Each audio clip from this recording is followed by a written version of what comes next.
Sound. Uh, hello? Okay, I think there's sound now. Hold on a second. Hold on.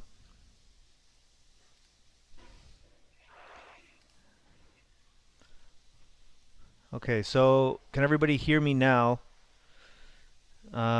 Apologies for this. I've just been traveling and I've been on a really bad connection as of late. Um, and just let me know that you have sound now. Should be sound now, guys. Just let me know that you can hear the sound, and we'll get going. Okay, so we're good. Thank you. Okay, so just saying at the beginning, I've been away for a while with some family stuff, and my connection isn't that great. And so if I'm lagging a bit, apologies for that.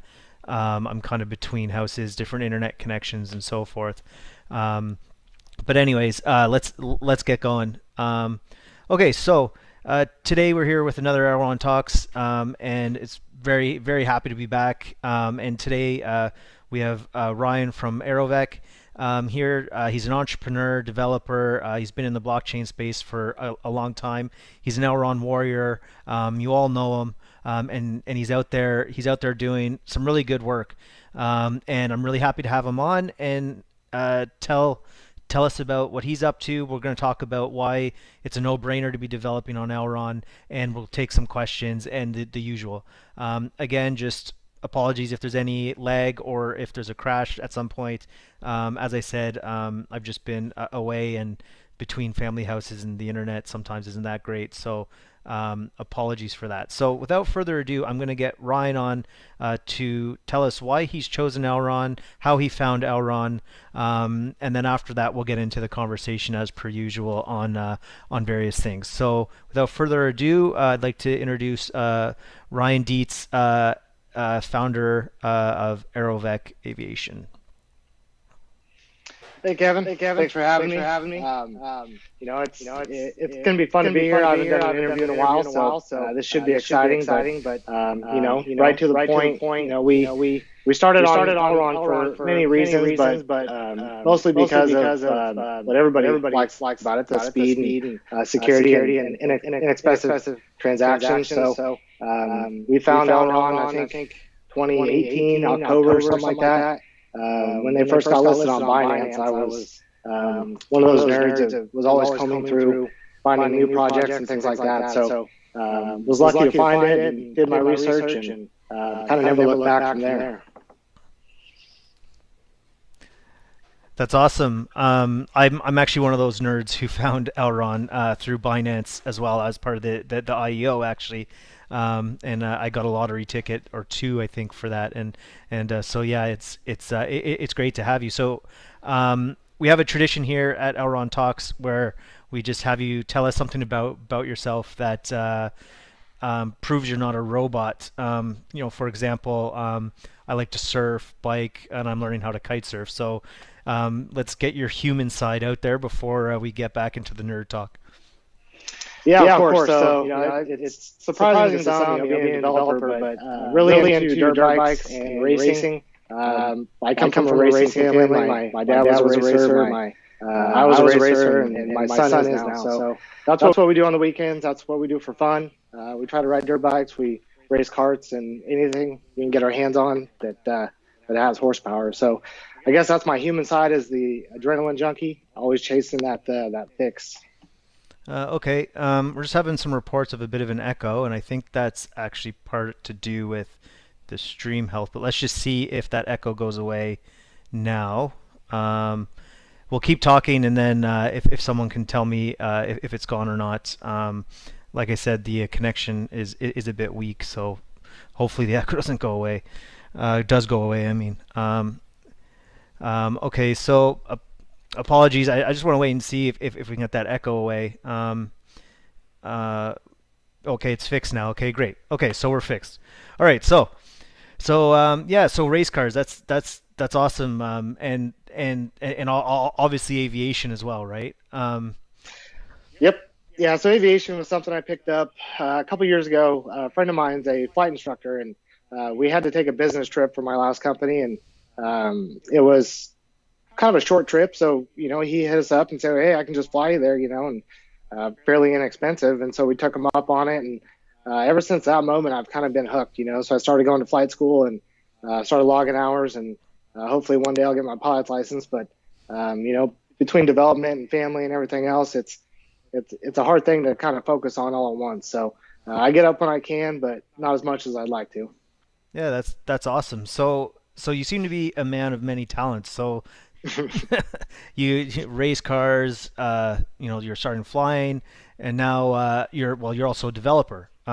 So let's dig into that and dig into your developer background and where where did you start developing? How did you start developing? Have you developed on other chains before Elrond, etc.?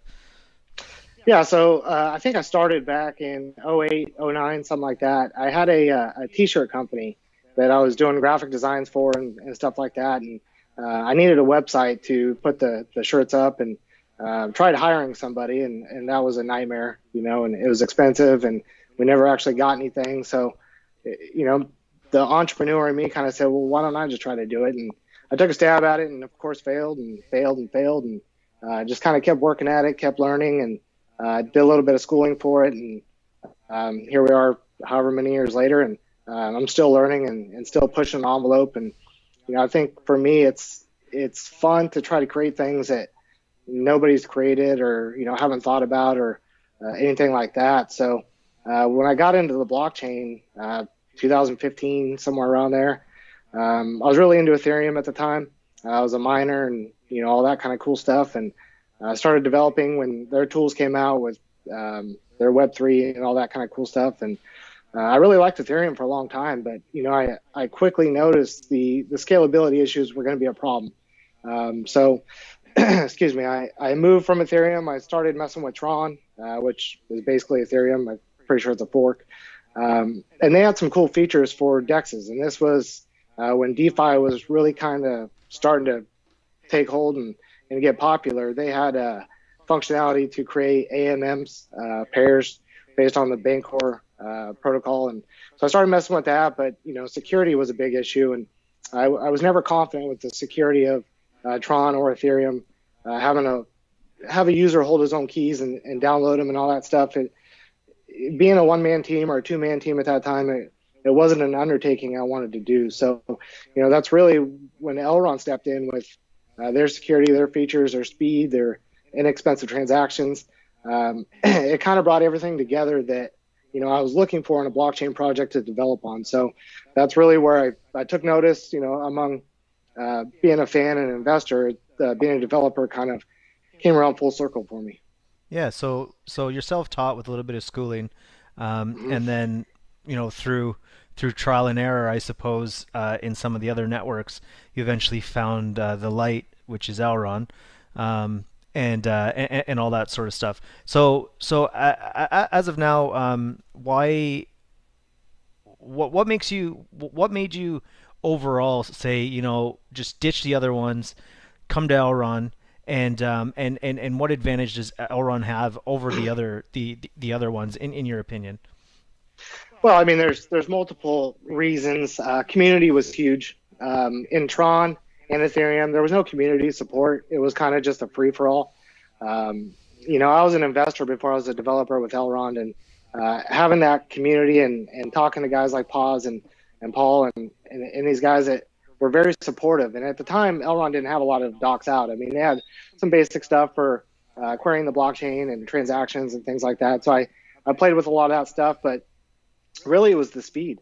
I knew the bottleneck issues with Ethereum. Elrond solved that problem. I'm a researcher. I read as much as I can about as many projects as I can, and I've seen hundreds, if not thousands, of projects launched since 2015, and they were a little bit different. They were different in the way their approach, their user experience was a top priority for them, which it always has been for me. A product's only as good as what a user can do with it, and so all that kind of just fed into it to make it a no-brainer. Like, why would I develop on anything else? Was kind of the question I was asking myself.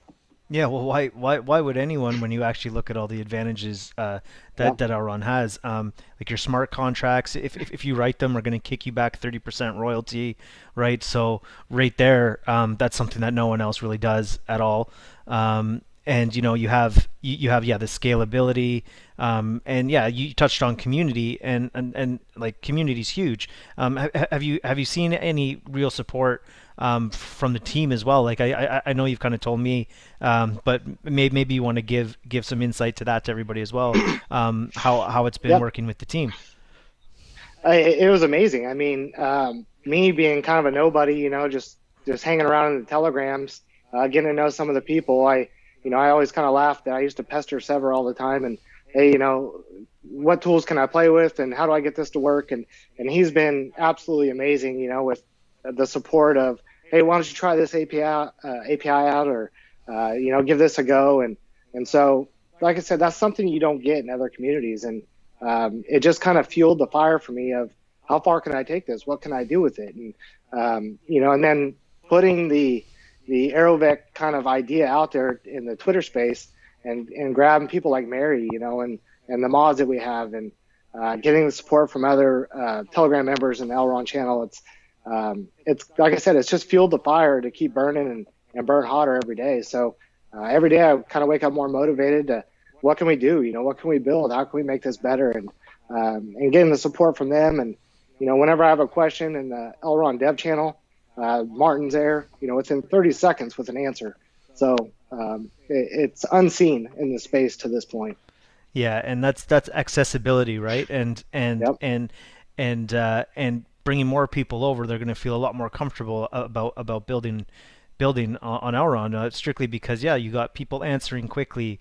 You have, rock stars like Sever out there doing his thing and making sure that your needs are met, and noticing talent, right? And you said you didn't feel like a nobody, and I think the big thing about Elrond is you're not a nobody in Elrond. No one necessarily is a nobody, and if you're going to bring anything to the table, you're going to be given that opportunity to flourish, and yeah, wake up every day excited to go see what's next, and work with those around you. I have to say, I'll give a shout out to Mary here too. And she's like out there just killing it, and thumping that drum every day, and thumping that drum for Arrow and stuff. And I see her there saying hi to everybody, and welcoming people. So thanks to Mary. I give her a bit of recognition. Yeah, Um, she's a rock star. yeah, she really is. Yeah. So thank you to you, Mary, and obviously everybody else. But I just wanted to give a shout out there because she is doing a lot of work out there for everyone, and is a Yeah. true warrior as well. Um, Yeah, very well deserved. for sure. Let's move into kind of just what Aerovec is, and exactly what you're planning to do, and what you are doing already. You already have a beta version out there that people can go kind of play with, and that sort of stuff. So just maybe give a little rundown of that. Yeah, so Aerovek, it really happened organically. When I was on a flight with my flight instructor, and he knew my old company. I had a tech company that I ran for 5 years, and walked away from to retire. And on a flight one day, he's like, "Well, why don't we do this for aviation?" And it's kind of similar in a way. And I didn't know much about the aviation space at the time, other than I've always had a passion for it. Out of high school, I wanted to be a fighter pilot, and I had all those dreams of Top Gun and all that kind of cool stuff. So, I started researching it, and I noticed a gaping hole in the industry where it was very far behind tech-wise. There wasn't a lot of advancement in this side of things as far as marketplaces and on-demand flights, and really anything for the average user to play with. It was a very kind of upper echelon community, and they didn't have their own home to call for themselves. And so when we started building, it started out as a marketplace, and then I quickly realized that there's a lot of features that we could build into this that don't exist that I personally would like to use. And it's the same thing of when my flight instructor took us on that business trip. Other people probably want to do this, right? I mean, who wants to drive 5 hours when you can fly there in 45 minutes? And I think cost was a big driver for people. Is I'm not going to pay $1,000 to get a private jet to fly an hour. But there's a lot of opportunities out there with smaller, less expensive planes that people could be traveling and things like that. So we kind of got to work quickly and wanted to build a prototype that people could play with and kind of let it organically grow on its own. We're not, or I'm not the kind of developer that's static, right? I'm not going to pencil everything out and this is what it's going to be and that's all it's going to be. It's for me, it's let's put something out there. Let's get feedback. Let's let this snowball kind of take off and see what we can do with it. And that's kind of where we're at is, it started off, like I said, as a marketplace with blockchain technology, but then blockchain opens up a lot of other opportunities with the NFTs and data storage and things like that. So every day it's kind of like, okay, well, we can do this and this, and why not do this? And so we kind of kept going with it. And now with pilot certifications and verification, it's a really important thing. When you're flying with a pilot, it's not like an Uber driver where they just have to have a driver's license.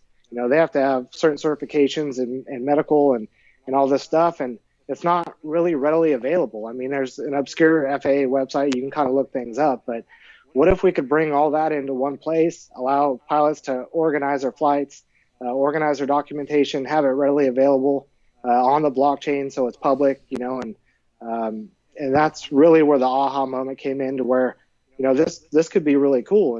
And so we kind of just took off. So our plan was to get a beta version out there, get something for the community to play with and start acquiring that feedback. And that's kind of where we're at, So the lounge was really important to give people a place to chat and ask aviation related questions, things like that. The wallet, so we could start tying in different economic functionality. And then next, is the sky's really the limit, but we're working on the on-demand flights, which is the Uber style kind of peer-to-peer platform, which I think is going to be really cool. And so from there, like I said, we're just going to let it go where it takes us. Yeah, that sounds super, super exciting. And I actually I was actually in Air Cadets actually when I was a kid. And I had this dream of being the fighter pilot too and everything. And I'm constantly flying and looking for ways to fly, etc. But the theme out there in aviation right now is what you're exactly talking about. There's a lot more websites coming out there now where there's plane shares available. You can like not quite like the timeshare stuff, but it's more smaller planes where you can just kind of dial in, and if there's a flight, you can access that flight for a fee potentially of being part of this club. Mhm. But yeah, with blockchain, like you said, there's the peer-to-peer options and like the Uber style stuff now. Like that there to me is something that as the world gets more and more accessible, the Uber of Aerovek is the Uber of the air would be incredible. Being able to just pick up your phone or log in on a computer and just find someone who's there, has a plane ready, and 2 or 3 hours later you're there on the plane, and it's all peer to peer. And for pilots and for plane owners alone, like that's just a really powerful thing. And then you're touching on just like the actual credential stuff, right? And how hard it is to find. And yeah, like those websites they're either outdated, they're not being updated in real time, they don't scale well. Some of them actually require that you have a membership to even see the stuff, right? And that's not good for a peer-to-peer situation, or even for anyone who just wants to know that they're in good hands, right? And so Yep. I think you're onto something really good here. And like the marketplace, amazing idea. But yeah, like you said, once you started going, you started seeing all this other opportunity, and I think all of us out there see you pushing forward and doing more and more day in day out. So like that's incredible. So yeah, like congratulations on that, and we definitely look forward to seeing more. What in aviation necessarily? So you've kind of pointed out a few pointed out things in aviation, but what would you say out of all of those is the most important thing that needs to be solved? Honestly, for me personally, I look at accessibility. Aviation has always been out of reach for most people, right? The average person can't just go hop on a flight in their local neighborhood. For me, I'm an hour and a half away from any large commercial flights. And so, if I want to, I'm outside of the San Francisco Bay Area. If I want to shoot into San Francisco, I have to drive and I have to fight traffic 4 hours one way. So, I mean, that's a whole day taken up in the car. So if I can run to my local airport that's 15 minutes down the road, I can be there in an hour, have a meeting or do what I got to do.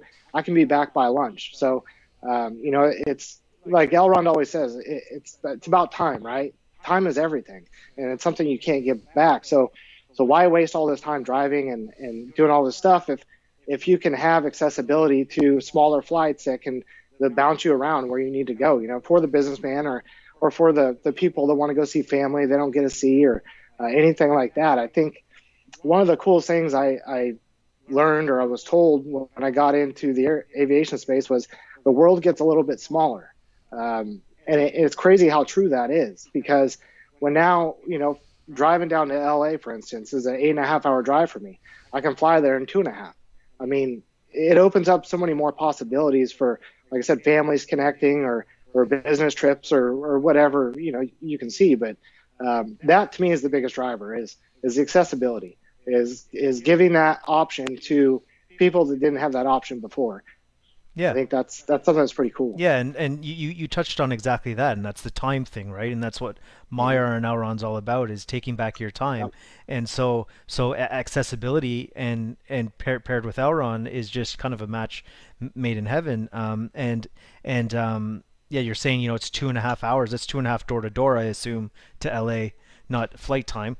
But yeah, I mean that's incredible. And with the accessibility and Meyer app, if that was integrated with, well, it is already Wallet Connect. So you're there, you have Meyer in your hand, you connect into to Aerovek, boom boom, get your thing, and then all that's immutable on the blockchain. You can check your pilot status out. We can give ratings to those people, and all that sort of stuff. And it's all in a 6 second block, right? So it's quite amazing for sure. So I know there's a lot of people there's a lot of questions out there going around, but maybe before we get into that, do you want to maybe talk about the economics of Aerovek and how that'll tie in with the Elrond blockchain? Yeah. So economics, like I said before, I've watched a lot of tokens and companies launched since 2015, and they all have, not all of them, but a lot of them have a similar theme, which is how do we make money, right? And for me, it was the opposite. Is we're this isn't about money for us. It's about offering something that hasn't been offered before. And so when we kind of designed the tokenomics of the project, it was, okay, how can we make this as fair as possible? Especially being in the States, there's certain legalities that we have to follow here, so we're not deemed as security and things like that. But we wanted to have a low supply coin that wasn't going to just blow out with billions of coins and things like that. But we wanted to distribute those coins to the community in a way that rewards them for helping us out, because I think that's highly valuable. That's not something that a lot of projects can get. Is getting that valuable feedback on how can we make this project better. So instead of having a pre-sale, we decided to do beta testing giveaways. For instance, on Telegram, everybody that would connect their wallet, as soon as they would connect it, I would send them some tokens, and then they can send them and play around with them and all the things like that. But that stuff aside, we plan on launching on the Meyer Dex when it launches. We don't have all the details for that yet. That'll be coming out soon, but we have a token distribution system that you can see on our website that we think is very fair. We didn't take any outside investment. There's no VCs. I'm bootstrapping this thing myself, by choice. It's not that we're against investors. I just didn't want outside influence that maybe didn't have the same vision that we had. I wanted this thing to be 100% community driven, and let those rewards go back to the community, not to somebody that just invested a bunch of money and holds a bunch of tokens that, maybe they plan on selling upon launch. So that was kind of the general theme that we had. So far, it's playing out, really well. I'm happy with how things are going. the circulating supply is going to be extremely low for the first couple of years, and then the company will add liquidity year over year for a 10-year period. So I think that it'll allow for a stable price, organic growth, and not any kind of funny business going on with pump and dumps and rugs and things that people have come accustomed to with other dexes and things like that. So, we plan on putting out a white paper here soon. But the reason we haven't yet is we're not done coming up with stuff, and I don't want to keep rewriting it. We put out a project summary, which is kind of a living, breathing document. Every day I kind of go in there and maybe update some things, but that'll give you our overall vision, what we want to build, what we want to do, and how we plan on getting there. Yeah, yeah, and I think that's fair. I mean, you're a startup, and I just want to say, I think someone else has said it there as well. Is just your ethos and the way you're going about this is incredible.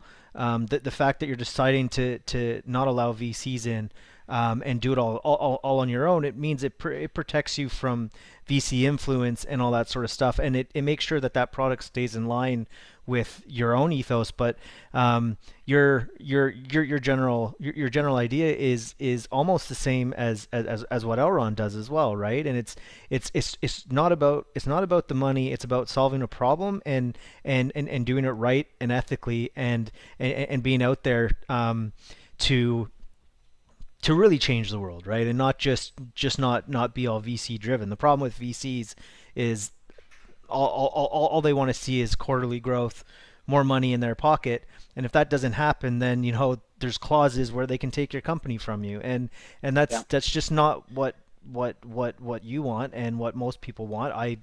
I'm the same way.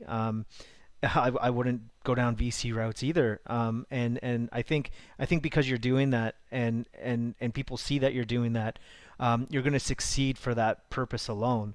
And so, I mean, we're all really happy to have you and have someone who thinks the exact same way as Elrond and the community. And every day we grow with more like-minded like-minded people, and more like-minded people keep joining our community, and we're getting the Ryans coming out, and there's more and more other people starting to show up every now and then too, and that's what's making us stronger. Let's just shift this over to Elrond for a second and just developing on Elrond.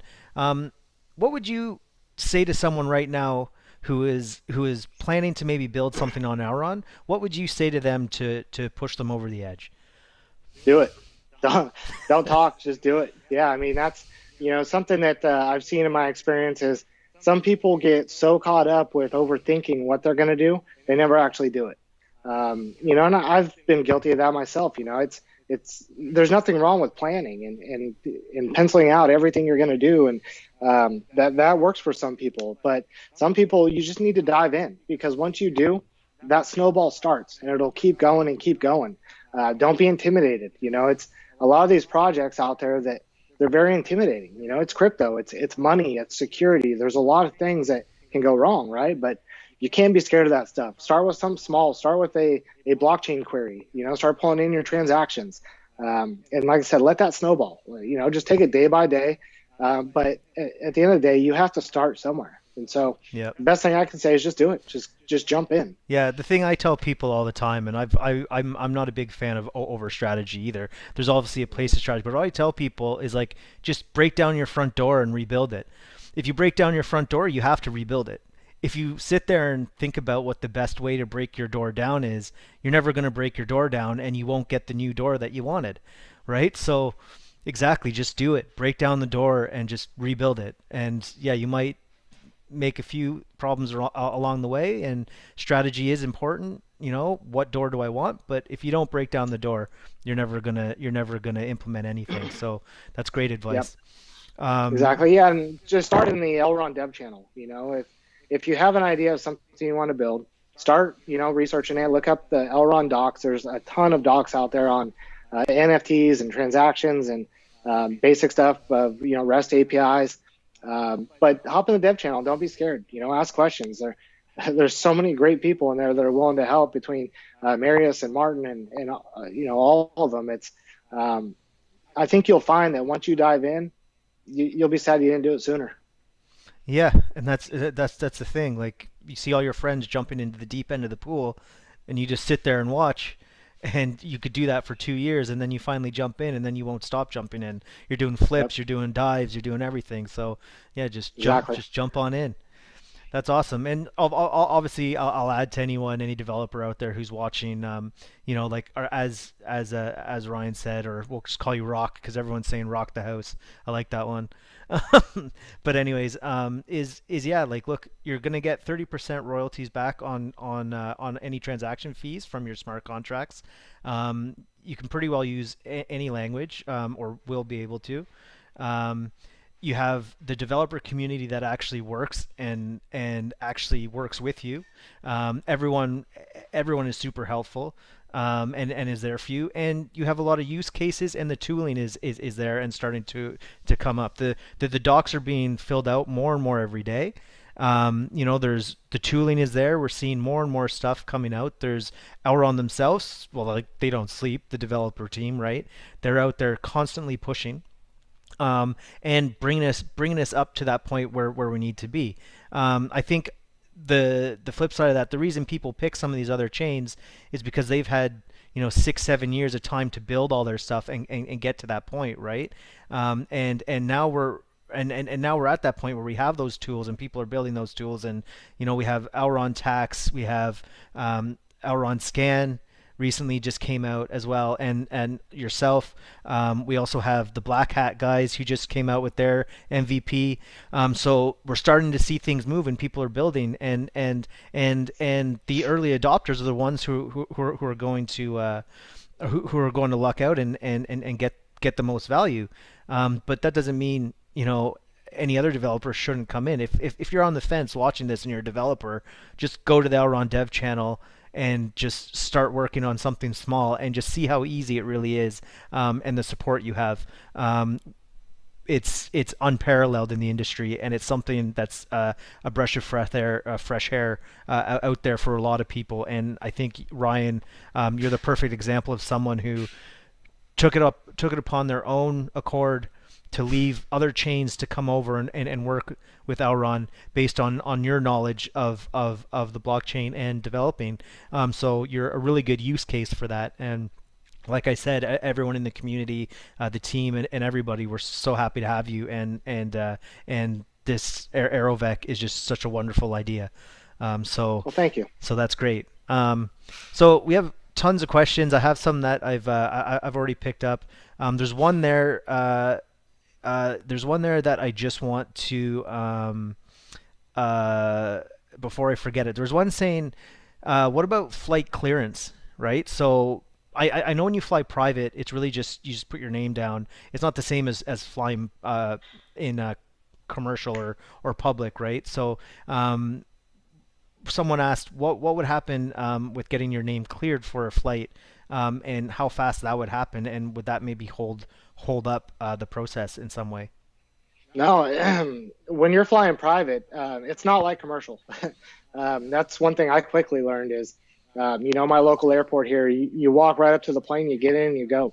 It's no different than getting in a car. Now, for the pilot, it's a little bit different. He has to go through his checks and all that kind of stuff. But it's not as intimidating as a lot of people think. And a lot of pilots will attest to this, that, it's two different worlds, flying commercial and then flying privately. So, I'll give you an example. When I have a business meeting in LA, I drive 10 minutes to my local airport. The plane's fueled, ready to go with my pilot. We hop in and we take off. We cruise anywhere from 4,500 feet to 6,000 feet, flying in a little Cessna. And there's really nothing else to it. I mean, it's very simple.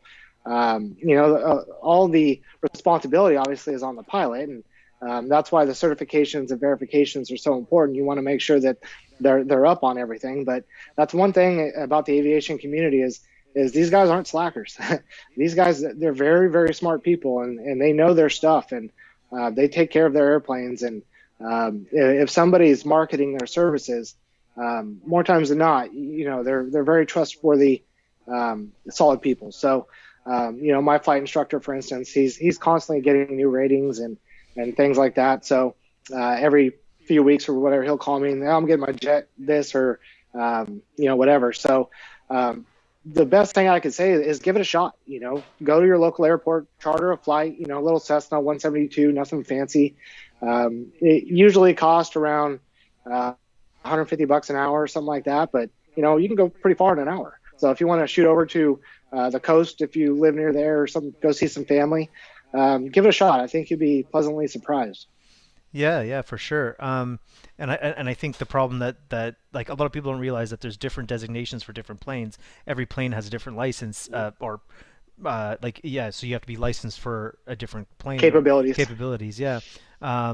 So and yeah, that's where again the blockchain kind of fixes that. So you'll be able to go very easily go and check your pilot out before you fly privately instead of some guy just telling you, oh, I got a plane, jump in, right? Yeah, it's a crop duster. Yeah, yeah. So go ahead. one cool product that we're coming out with is a pilot's card. So every professional pilot on the platform is going to get an aluminum card with a QR code on it. That QR code can be scanned with the app, and it'll pull up all their ratings and certifications, expiration dates, everything that you're going to need to know to verify that he's legitimate and so on and so forth. And for the pilot, it makes it easy to keep everything organized. I think for my CFI, one of the big problems, he's got books and papers everywhere scattered, copy stains and this, that, and the other. And this, digitizing everything and making it organized in a way that you can easily present it, I think, it may sound small, but that's a big deal for some of these guys to bring this technological advancement into the space to where, let's get out of the Stone Age. Like Elrond always says, it's like going from mail to email. Well, let's get rid of the paper trail and let's digitize it and put it on the blockchain. Yep. Yeah, and this is like again a great use case, and like there'll be NFTs as well, right? Mm-hmm. So, Yep. for sure. There's a follow-up question on that. What about international flights? Yeah, so international flights, you're not taking a Cessna. Yeah, They really can't make it over the pond. So usually you're going to be jet flying for that. And so any pilot that you're going to charter a jet, it's the same process if you're the user. Now, if you're the pilot, then you're going to know what you need to do and what ratings you need for that. But if you're a user and you want to fly from New York to London, let's say, and you find a pilot that has a jet, or a charter service, which is most likely going to be the case, they're going to have all that process for you. So once you get in contact with them, they're going to walk you through the process of what you need and all that. But it's not like a commercial flight to where you need to go through TSA and all that kind of stuff. You walk out on the tarmac, you get on the jet, and you go. It's very common in the upper business world, but it hasn't been very common for the average user, like us. So that's what we're trying to do is for the international flights, we'd like to bring in some of these companies that are already doing this and get them on the platform. And so we're talking with a few different ones now. It's very promising, and we love what they're doing. So we want to try to promote that by bringing users to them because they're the best at what they do. Yeah, for sure. And I think the manifest takes like 3 hours or something like that. So with private, you need to. I think I'm pretty sure you need to get your name there, and it takes about 3 to 4 hours for it to get on the manifest or something, and then you get pre-screened by the country you arrive in and the one you're leaving in, and you might get asked your passport when you land, you might not. It really depends. Yeah, when you get the customs on the other side and all Yeah. that stuff, you'll have to go through the normal Yeah. customs process of are you bringing in anything Yeah, that well, you shouldn't be. sometimes actually it's you could land like say in New York to London, you could land in at a certain time, and they actually don't check. They've already ran you through the system, and they've asked the questions and you go through. Most of the time there is someone there, but sometimes there isn't. From what I understand, I've never flown that way before, and I don't know if from a sustainability route I would ever fly on a private jet like that.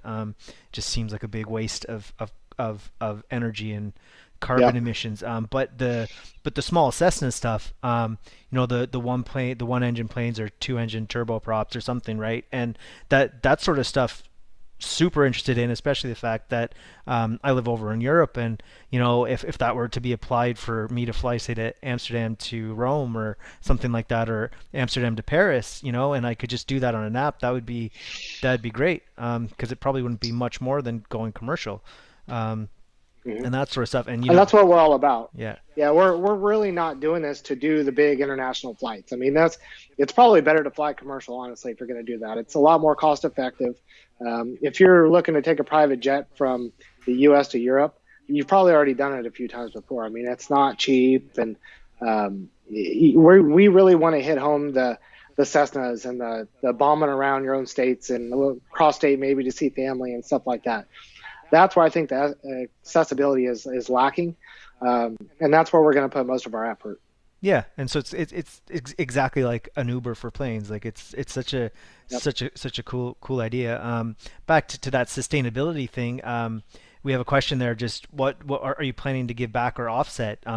Do you plan to maybe plant so many trees, or any form of offset or that sort of thing? Yeah, so philanthropy is a really important part of my life, and this is where I've got to give credit to Mary.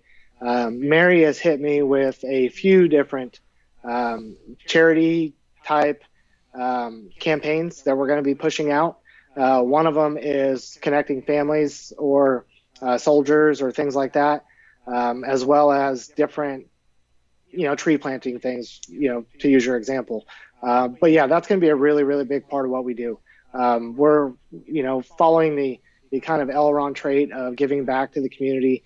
That's a big driver for us. So, for one, I'd say we're open to any and all suggestions on what people think that would be great for the community. Because at the end of the day, like I said, we are doing this for them. And if there's something that, there's a certain group that wants to get involved, we're all ears. We love to hear from anybody and everybody. So we'll definitely be traveling down that path. Yeah, and I mean the great thing about this community and the fact that you're on that path to giving back is that we all understand that if we give back, then we'll grow, right? If we all just stay in our own little bubbles and don't give back and don't recognize other community members or other people, then everyone's just kind of growing off in their own little areas, and the community doesn't grow and the project doesn't grow exponentially. We grow, but we grow individually. But if we work together in a decentralized manner, but then also give back, what you'll notice is that avalanche of adoption and the hyper growth, that Benny's always on about, and it's and we're seeing that day in day out now. It's just we're exponentially growing more and more and more, and it's all because of the community engagement. You look at what's going on with the Maiar chaos stuff right now. Well, the community's got at that, and we've 1,400 forum requests, Hmm. and that sort of stuff. But like name another project where that many people are coming in and actively being part of it and chaos testing this thing to make it the best possible, and like that trigger event that's happened is now bringing the adoption even bigger. It's giving more faith and more trust in Elrond than it ever has, because we work together and give back. And so it's great to know that you're also on that. I wouldn't have assumed less, but to actually hear you say you're a philanthropist and you have all this and you have Mary in your ear all the time, that's good. Good to know. Yeah, it's really important, and I think it's a great point that you don't find this in other communities, and it's sad to say that greed does drive most people, right? Like, what's in it for me? And that's something that I really didn't like about crypto as a whole in the beginning. That's what I didn't like about DeFi in the beginning, the rug pulls, and it just leaves a bad taste, and that's something that it was really high on my priority list was what can we do to avoid all of this? What can we do to change the narrative of this isn't just all about one person. Like, we're all here for a reason, right? It all started with Plan B, right? 2008 financial crisis, and Wesley is a godsend to the Elrond community. That guy's probably one of the smartest people I've ever had the chance to talk to. But he hits the nail on the head constantly about we're doing this for the greater good, right? There's so many problems out there with mismanagement of government funds and so on and so forth. If we really want to fix it, we have to come together as a community. We can't be in it for ourselves. And so when I'm doing this, that's something that's always in the back of my mind is is what do we do to bring this together, not to make me rich or this guy or VCs or whatever the case is. And I think Elrond's built a community unlike anybody else. That's why their community is so great. That's why everybody's so willing to give, is because they all came in based on that message. And so I couldn't be more proud to be a part of that. Yeah, and me too. Honestly, this community means everything to me, and being part of it and watching it grow from way back from the Binance IEO days where you would have started as well. It's just been such an incredible thing, and you touched on Wesley there, and it's the fact we roped him in by being an accepting community and giving back, right? So, and with him now out there doing his thing and constantly pushing the envelope, he's bringing in even more people. So like there's that exponential growth, and we're all out there doing our thing. You have the big the SPs, the staking providers are out there doing things. You got Jose, you got Astari Vision, and Marius, and like there's a lot of people out there, and Eddie, and everybody's out there doing their thing, but we're kind of we isolate ourselves, do our own thing, but the funny thing is we work together and we push out the same things all the time. On the 365-day epoch, it was funny. Jose and me both Palm Tree and Helios both put out a video at the same time. His was here's where we were, and mine was here's where we're going, and they actually lined up, and we didn't even plan that. It just happened, and it just goes to show that when like-minded people come together and good things happen. So we were actually able to say, well, here's where we were and here's where we're going, and those videos played perfectly back to back. And it's just that sort of stuff, and that's happening naturally. We're not sitting back and planning these devious plans and VC attitude or greed. It's all about growth and giving people the chance to access a financial system without someone putting their hands into the middle of the pie just because they invested. So it's great. Okay, so we have some more questions here. I have some written down that came from Twitter. So so we already answered the first question, which is why did you choose to solve aviation problem specifically on blockchain? We've already kind of talked about that. But you do have some interesting software integrations with the FFA and ICAO. Could you just detail that a bit more? Yeah, so the FAA, what we do there is for the marketplace. And so it's like a VIN decoder, but it's a tail decoder. So you put in your tail number for an aircraft that you want to sell, and it'll decode the aircraft and populate the fields with all the FAA's all the FAA data that they have. So for one, it speeds up the process, but two, it gives you the accurate data. So you don't have to go searching around for what's this or what engine or whatever the case is. So that's more of an efficiency thing. iCal is really cool because they offer different APIs for flight tracking. So that's used in the Uber style that we're building, and I keep calling it the Uber style. We need to come up with our own name, but I've been calling it AeroShare, or I've got a couple different names that I've been throwing around. But so iCal will be, it's an internationally recognized data service of sorts, to where you can track flights, what's incoming, what's outgoing. It uses the transponders and aircraft and things of that nature. So full transparency essentially on what's coming and what's going and all that kind of cool stuff. Yeah, great. So that's I think that's really important for Aerovek and even for Elrond to know that you're integrating the FFA and ICAO. Like there's a story in that alone that that data is going to be on the Elrond blockchain, and the FFA is huge, and so that sort of stuff. Like I know you've integrated it, but you've integrated on Elrond, so there's a bit of a side story there about these bodies are now using and will be using Elrond through Aerovek. So I think that's great that you've done that. Yeah, I think it's really important for us, and a goal of ours to push the aviation industry forward. I don't know if any of the listeners out there have ever been on any of these sites, but they look like they were built in the mid '80s. It's time to upgrade, and I'm not saying that to try to be mean, but um, innovation needs to be pushed, right, or it gets stale. Yeah. And that's what we want to do. Is we want to, we will approach a lot of these companies that we feel are outdated, and try to bring them to our side. It's let us help you innovate and become more relevant in this century, Yeah, kind of thing. and I think once people start to see this in action and working, you're going to get the attention of some of the bigger stuff, and like you're just the aviation industry, right?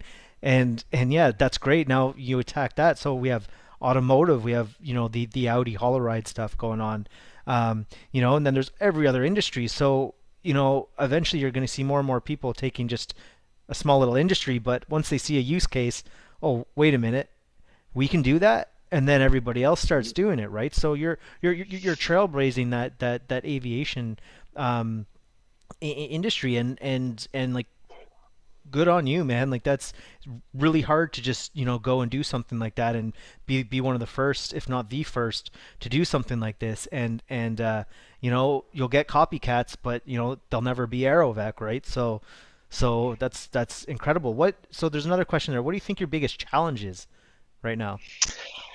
Um, I looked at this question before, and honestly, I don't really see any big challenges. We're everything's going really smooth. We have the tools we need. We have the financing we need. We have the community that I think is the most important, supporting us and driving us. And I really couldn't pick something out that would say this is actually a challenge, other than the fact, like you said earlier, we're just doing something that really hasn't been done before. But I don't look at that nearly as a challenge or something that's going to hold us back. That's a motivator for us. That's really what excites me, and that's why I got in programming in the first place. Was let's do the stuff that hasn't been done. Yeah. So I think I wouldn't say it's smooth sailing, but we've got a clear path of where we want to go. Yeah, and it's definitely not a challenge to be doing something that no one's ever done before, right? Like Yeah, that's actually a good thing, right?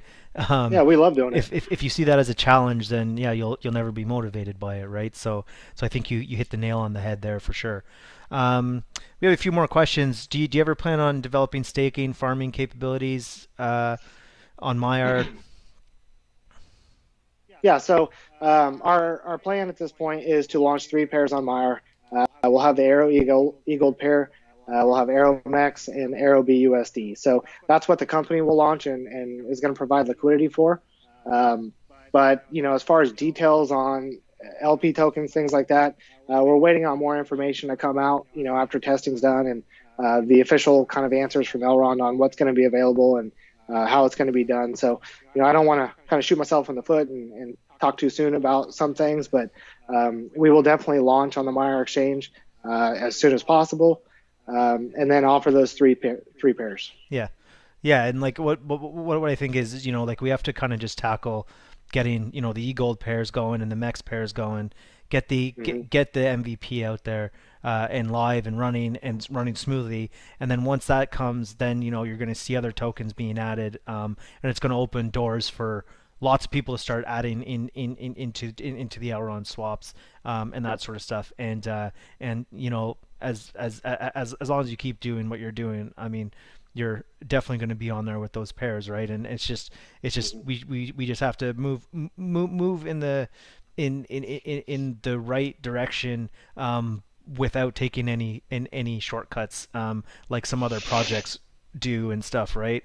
Yep, exactly. Like I think there's a lot of people, when mex, when this, when that, and all that, and totally understand where people are coming from for sure, but you got to understand the reason Elrond is the way it is, and the reason it is different, is because there are no shortcuts taken, no bug left unturned, and security is key. The trilemma is there, and without us doing that, we could have probably launched, a few weeks ago with what we had, but then bugs would have came out, and then we would have things. It's always better to come with the best possible thing, and that's what chaos testing is proving. Then we'll have battle of the yields, and we'll get to a point where then, okay, now we know it's as easy as just adding a token, right? but yeah, I definitely understand why people are always saying when mechs and are a bit impatient. But what I would say is, trust me, you would rather wait for something to be done right than to have it push out and then get hacked. I mean, I have no fear of a rug ever from Elrond.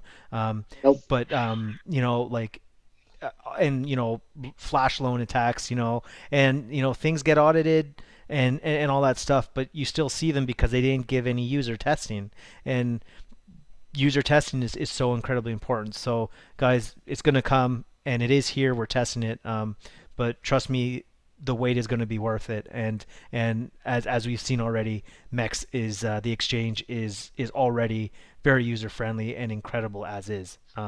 So let's just keep going and try and stay a bit patient and keep testing.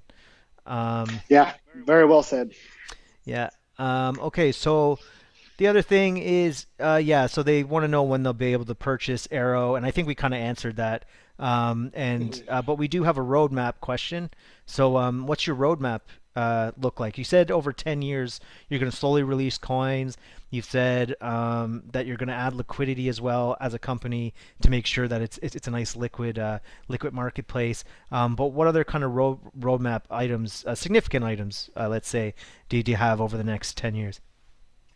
Yeah, so we try to think short term with the long term in mind. We need to have an overall vision of where we're going to go or where we want to end up, but we have to keep the eye on the ball of what we're doing today and tomorrow, so we don't lose sight. But marketing is something that we would like to kick off once beta testing's over. We do have an international marketing campaign because we are an international company. We're not just in the States. We're not just Canada or whatever. This is something that's applicable worldwide, right? I mean, there's a need for this. We feel everywhere. So we're going to start, small, with the beta and get that tested, and then hopefully Q1 of next year we'll start the marketing side of it. We have two different communities that we're dealing with here. We have the crypto side, which is my personal favorite, and then we have the aviation side, which is my second favorite. So I was lucky enough to combine two of my favorite things here, but we haven't really done the marketing to the aviation side yet because we want to thoroughly test it with the crypto side because we feel that's more important. It's a very tech savvy community. They know they know how to battle test things. Just kind of what you're talking about with the chaos testing. So. The rest of this year is going to be mostly focused on the crypto side of things, wallet functionality, making sure that's dialed in, smart contracts, all that kind of really techie stuff that is really important to get down real solid in the beginning. And then next year, like I said, our plan is to really push the marketing towards the pilots with the referral program and with some other things that we have in the works. And then year 3 really is to kind of bring it all together. And so at that point, we hope to have a certain amount of aviation professionals on the platform, starting to get flights and do some of that kind of sort of thing. But also the philanthropy side will really kick in that year 3 when we have some stability and we've got some of the heavy lifting out of the way, and we can focus more on that side of things. So that's kind of as far out as we're looking right now. Liquidity providing that is a 10-year program. But as far as where we're going to be in 10 years, I live for today and I build for today, and we'll see what happens tomorrow. You have really good sayings. You build for today. I think that's a really strong comment to say.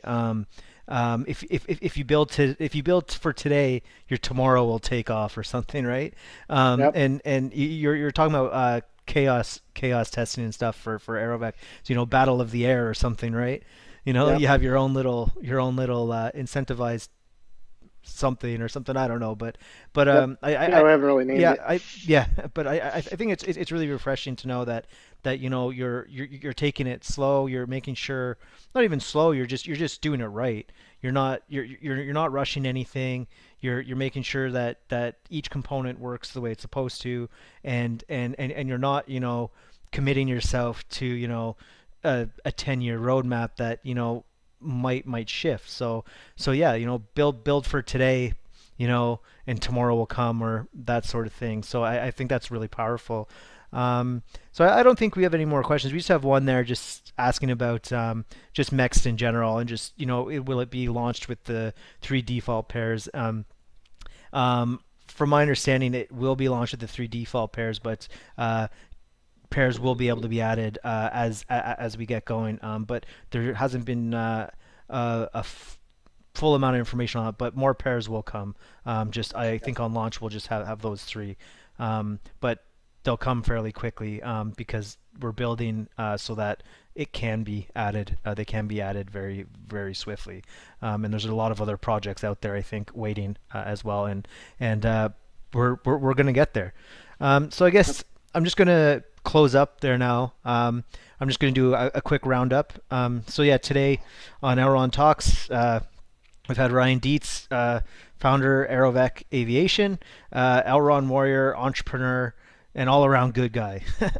So he's been here. We'd like to thank him from the community for being here and providing all the stuff that he does, for developing on Elrond, for being a champion of developing on Elrond, and sharing all his insights.